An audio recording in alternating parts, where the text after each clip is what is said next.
witnessing a miracle today.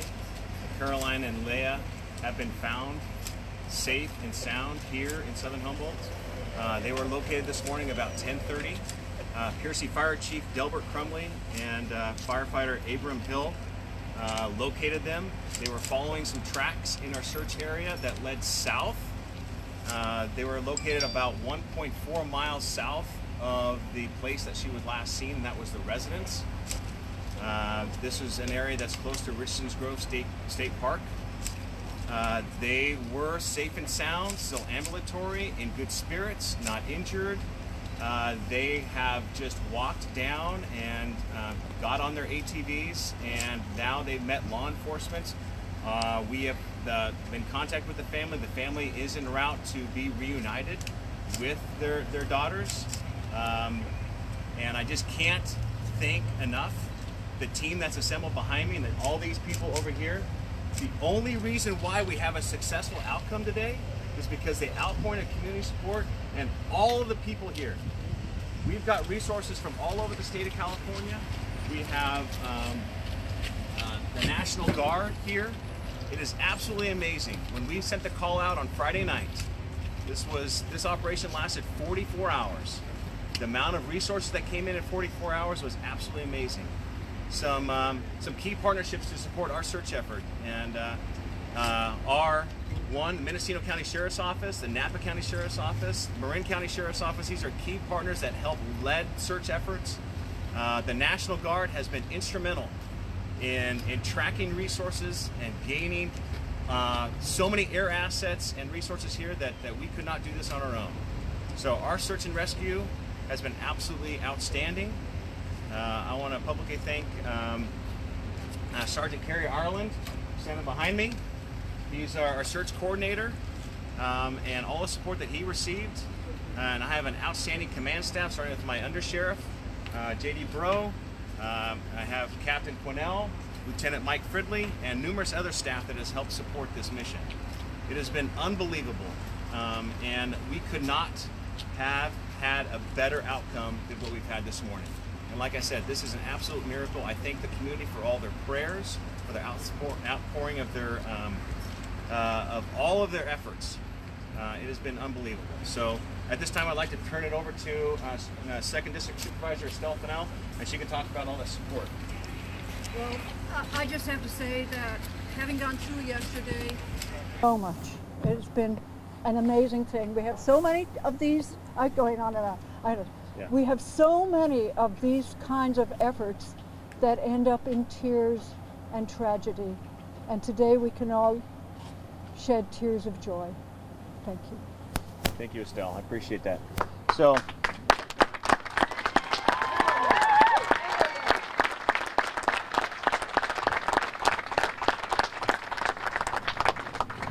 let me tell you just a little bit how this works. When we got the call at 6 o'clock on Friday night, and we knew that this was going to pour into the evening, we had to make one phone call to Cal OES, that's the California Office of Emergency Services, and they coordinate everyone that you see here. All the resources from out of county come in from California Office of Emergency Services. They have been instrumental in our efforts to gain all the support here today.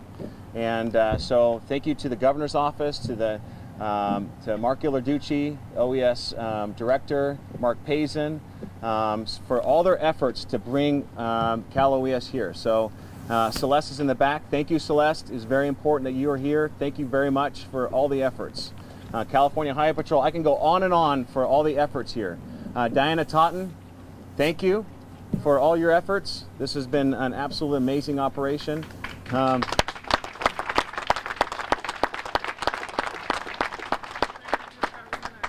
Absolutely. So we just got reports that the family has been reunited with the children. So we have EMTs on scene, paramedics that are going to be rendering first aid. If necessary, they'll likely go and seek first medical aid at a medical center locally, and so it's nothing but good news right now. So I just want to again thank you all for that. And Undersheriff, am I missing anything? I would just echo the sheriff's thank you to all you guys. There's no greater calling or purpose in life than to safeguard the citizens, especially the youth. And sometimes in this job we see a lot of the dark stuff, and it weighs on us, but seeing the outpouring of community support and everything from law enforcement reinstills my faith in humanity and what we're doing. So thank you all. Thank you to all the volunteers and searchers. Much appreciated. Thank you. Yes.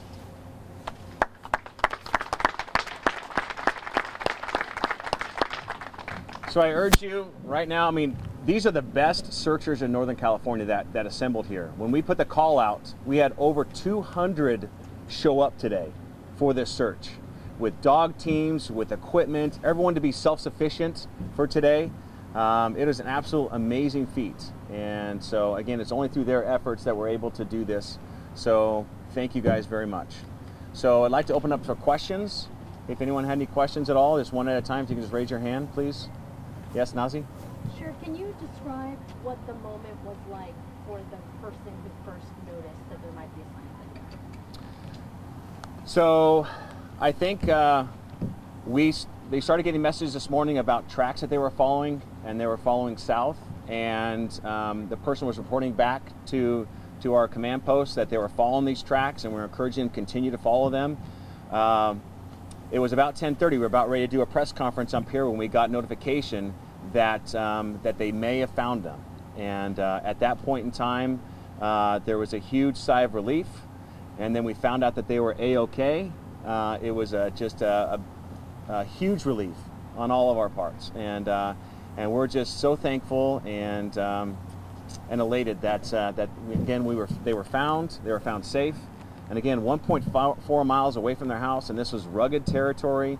This is, extreme environment, and how they, were out there for 44 hours is pretty amazing. But it shows the resilience of people that actually grew up in this community. These girls were, have definitely a survival story to tell. So we're looking forward to hearing from them. Did they say anything to the search and rescue crew when they first were reunited out there? What was their first words to them?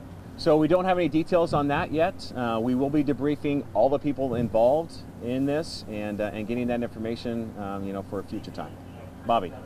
Did the two girls, did they have some sort of training you heard for being outdoors? So the information we gathered is that they were trained through 4-H, through outdoor survival, and we believe that did play a part, but we're only speculating right now. We'll wait to interview them and understand what the last 44 hours was like. Can you describe what it was like for your folks to tell the mother the good news and how that went down? Lieutenant Fridley? Yeah, I've been dealing with the mom for a couple days here, and I got the privilege of calling her and telling her that they've been located, and it got both of us. Obviously, a mother of 2 children, and they've been missing for this long, and a lot of stuff goes through your head. So yeah, she melted on the phone. We had to hang up because we couldn't talk. So. Good job. What kind of medical needs are they going to have? Can you Number one concern is dehydration, being out there for so long. So our first responders out there, we do know that they had fresh, warm clothing that they put on the girls, that they gave them water. And the initial assessment was that they were dehydrated, they were cold, but they were well.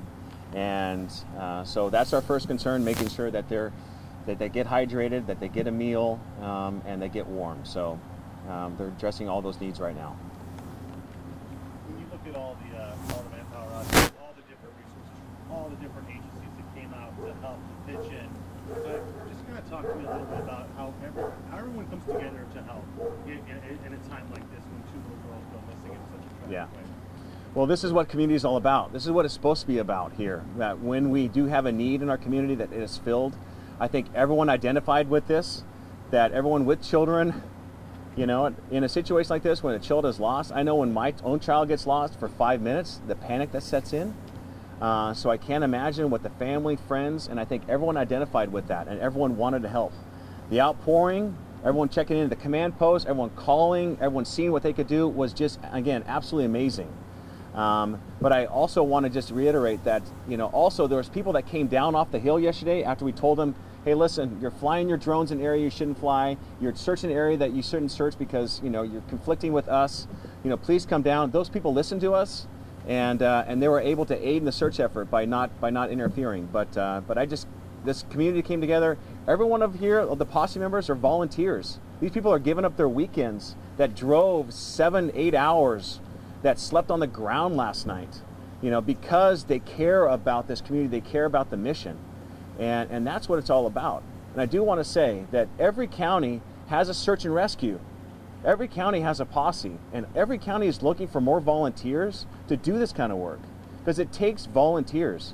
We cannot do this alone, and so it takes those volunteers. So I urge you, if you like what's happening, if you see this and say this is a part of what I want to be a part of, then go to your county, sign up to the Sheriff's Office posse, and volunteer your time, because it is worth it. You know, there are several of these cases where we don't have successful outcomes. This one we did, and you could be a part of that in the future. Last question I have for you, Sheriff, personally and emotionally for you, what were the past 48 hours like? Well, a lot of us didn't get any sleep over the last 48 hours or so, and I know that I've asked a lot from my people and the people from here. They've stayed up nonstop to try and aid in the search effort. I've called in the best investigators from the North State to come here and follow up on leads and that kind of things. So to have an outcome that a positive outcome like this is just, again, absolutely amazing, and I can see it none other than a miracle. So I want to thank God for that. How many square miles do you think that y'all searched? Well, I'll turn that over to who wants to answer that question. Jared, you want to step up? Sure. This is Jared from Mendocino County Sheriff's Office. Thank you, Sheriff. So probably each day, the first day we would search about 4 square miles, a big area. Next day, 12 to 16, and today was going to be closer to 30 square miles of various types of searching. Not all that's with ground pounders on it. There's a lot of bodies out there looking for these kids, so I'm glad it panned out. And the support, for all the search and rescue, you talked about that, like the background people that you don't see. You see this group Yes. of people, but people in behind that, they're taking care of everybody, the feeding, and Yeah. So logistically, I mean, we're rolling out the instant command system to try and help out with the whole logistics planning, because this thing takes, we have to plan 3 days ahead, and none of this just comes together. I mean, we have to plan for it, we have to ask for it, and the resources are at first always trickle in, but then once we get things going, it definitely is a team effort. So. I think it's important maybe to talk about the nanotechnology and that. So who would like to talk about that? Okay, come on over, National Guard. Thank you. So my name's Alec Rantanen. I work at the Joint Operations Center for the California Military Department, and I was able to bring up the Shout Nanos that we use for GPS tracking capabilities. That device does 2 key things. It shows historical data of where all the search teams were able to search during the day, and it also provides life safety to those search teams.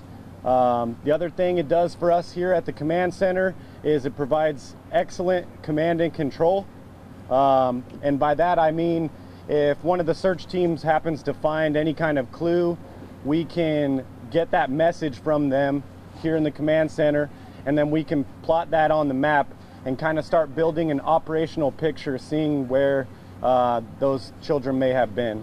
So this nanotechnology you talk about, is it part of the search team? They wear something that is GPS, and so that it shows up on your computer and you can see where they have been and where they have gone? Yeah, so before they roll out, they come to me and I issue them a device, and I actually have one on me. It's just this small little handheld device, and they just carry this on their person, and that's it. Okay. So you're just, with that being on them, then they can also, with the radios or phones, they talk to you, and then you can just keep moving the whole search crew in the direction that you want. Yeah, so they'll get issued one of our devices, a radio, and an additional GPS tracker, and between the 3 of those, we're able to communicate with them efficiently.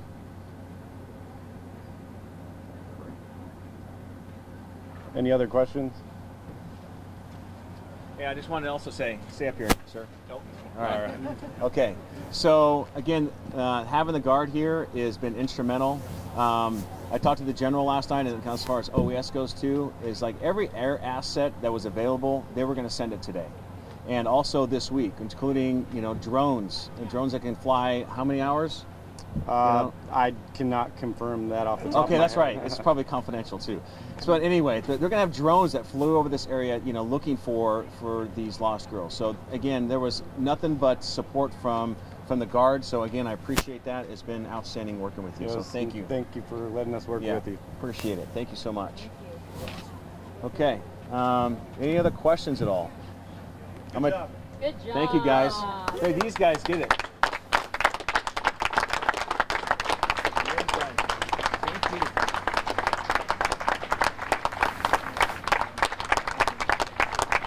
Anyone else have anything at all? Anything? Okay. Thank you, guys. I need to sell. Billy, jump in. Quick. Okay, let's go smiling one this Congratulations. Take a break. No, I'll do a selfie. That's okay. Selfie, all right. It's gotta look like a selfie. One, two, and. Got it. Thank you. Perfect. All right. I'm a selfie king.